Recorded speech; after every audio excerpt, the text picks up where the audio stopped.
Are you sure you're ready? Yeah. Okay. Tell him what your channel is. Riker Dude.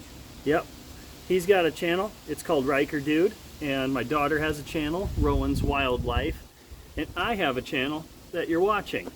And I've been on YouTube for 10.5 years now, so I decided to put a little compilation together, my favorite project from every year.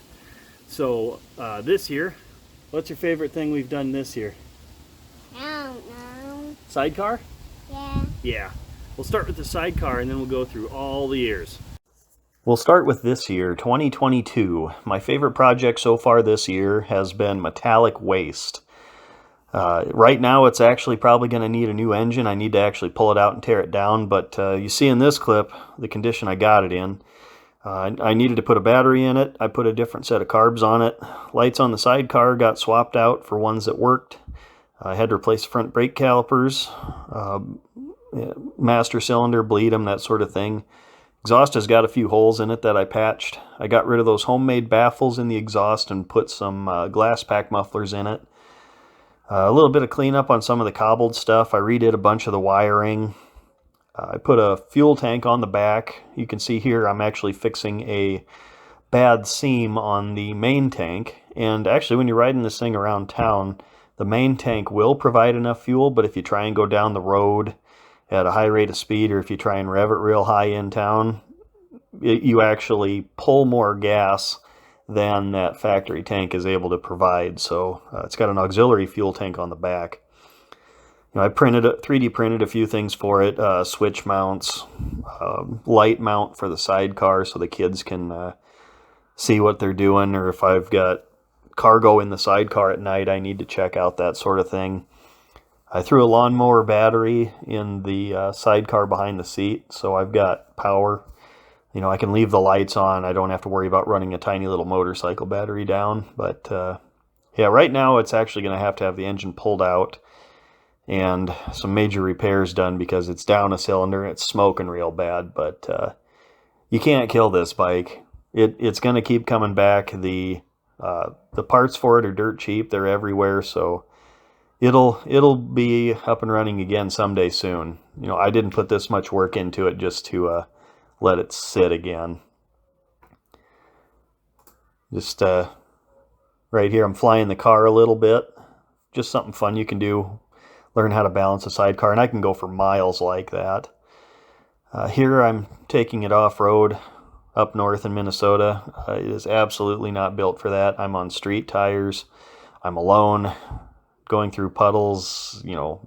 Bad idea, bad choices, but I had a lot of fun. And this thing, it's been passed around a few people. It's obviously in rough shape, but as long as it's functional and it's not outright dangerous, falling into the ditch there a little bit, but as long as it's functional and it's not outright dangerous and it can stay on the road, that's what we're going for. So, I'm just throwing it around here a little bit, but it's a ton of fun and I'm going to get it back on the road. In 2021, I took my 1985 Honda Goldwing on a little miniature vacation. I'm somewhere in western Nebraska for this water crossing. There is a paved road underneath it, but the water got up to the cylinder heads on this Goldwing. Probably not my smartest decision, being, 800 miles plus from home. I'm on Pilot Power street tires in this clip here. I'm going through McKelvey National Forest. Not really many trees for being a forest, but there are a lot of paths that go out into the sandhills. It's still a very beautiful area. Lots of windmills pumping water around, lots of these rolling sandhills. A different area of the sandhills here in this clip. This is between Arnold and Dunning, Nebraska. Beautiful road through the sandhills, the bigger rolling hills area of it. It gets a little flat the further west you go, but between Arnold and Dunning, this road is actually used as a racetrack part of the year. SORC, Sandhills Open Road Classic. I think they do it in October every year, but you get muscle cars, supercars out there. They do speed runs. They do this race between the two towns, that sort of thing.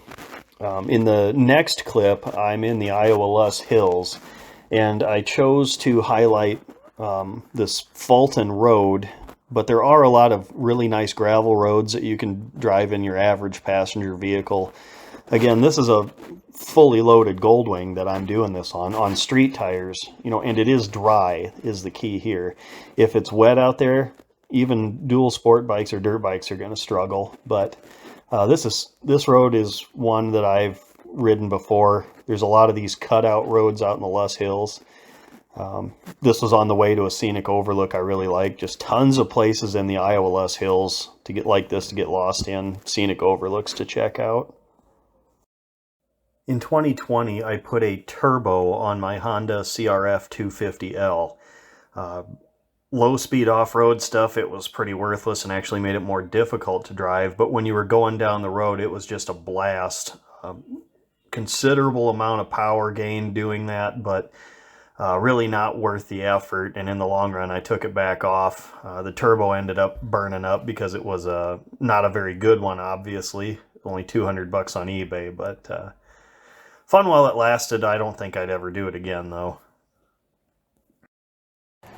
2019, my favorite project from this year was the single wheel trailer I built. It was built way too heavy duty for what it was, but it's all scrap I had laying around. You can see I just made some axle spacer blocks here. It pivoted there, it pivoted behind it. Again, everything is just total overkill for hauling a cooler, but free scrap. Mesh deck. I could strap a cooler or two 5-gallon gas tanks to it. In the back here, CB 450 shock, and those white arms actually adjusted the height of the trailer so you could get it to track better. 2018, I put ice screws on the sidecar when it was attached to the CRF 250L. See the cold cutter ice screws there. And it would dig trenches. Yeah, it moved around a little bit, but I could drive it pretty easily. It had better traction on ice than it did traction on gravel in the summer. Fly in the car a little bit. It had plenty of grip. I'll talk more about this sidecar in future videos. Just playing out on the ice. There's about 18 inches of ice right now on the lake. Well, not now. Now as in during the video. And right here, you can see the front tire go. I put my foot down to absolutely no effect other than to really injure that ankle when the bike fell on it. And what you don't see off screen is when the ice auger that's in the sidecar falls on top of me, falls out of the sidecar on top of me. Power head and the actual auger attached to it. Also that year, with that sidecar, I built a little trailer to pull all our ice fishing stuff out onto the lake. And with the trailer, the sidecar, and everything, Rowan got to pull her first fish through the ice, which was actually a really decent sized smallmouth. And right there it comes off, and I reach my bare hand in there and flip it out onto the ice. So that was a nice solid smallmouth there. 2017. This is getting back there a ways. You can see my kids are real young in these videos. But 2017, I finished the CRF 250L sidecar. It was made out of two 55-gallon drums, some scrap parts, trailer hub, wheel. Then here are some clips of Rowan on the Buffalo Run Road Rally with the Glacial Lakes Motorcycle Club. We rode 250 miles. She stayed awake for almost all of it. We ended up getting, I think, second overall in efficiency. We didn't place, but she did get the Youngest Rider Award. 2016, I don't want to dwell on this one too long, but I built a welding cart. One of two people I know stole it, and we're going to leave it at that. 2015, Filth Fest out in Bloomfield, Nebraska. It's kind of north-central Nebraska. You can see here, spotted a bald eagle. Just a bunch of beautiful, beautiful scenery out there. It's way more remote than the Iowa Luss Hills. It takes a while to get out to this part of Nebraska. And then towns and services are kind of few and far between. It's not as bad as the TSDAT, which is coming up next, but it's a ways away from civilization. You end up in the Niobrara area, that sort of thing. You can see I took a couple good hits, but just a ton of beautiful scenery out there. Next up in 2014, we have the TSDAT, the Trans-South Dakota Adventure Trail. If you go to ADV Rider, you can find all kinds of information on this. A friend of mine invented the route. You know, there's a couple abandoned buildings. You know, right here we're looking through an old dairy farm.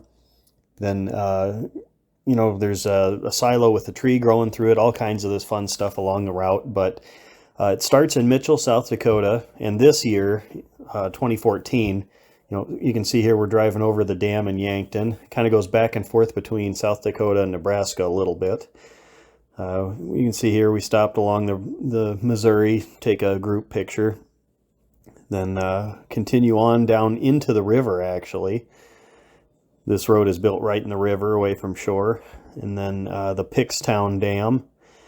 But this year we only went halfway. We went Mitchell, South Dakota to Kennebec, which is where we ended up, and then you know, through cattle country. The farther west you go, the bigger the landscapes get.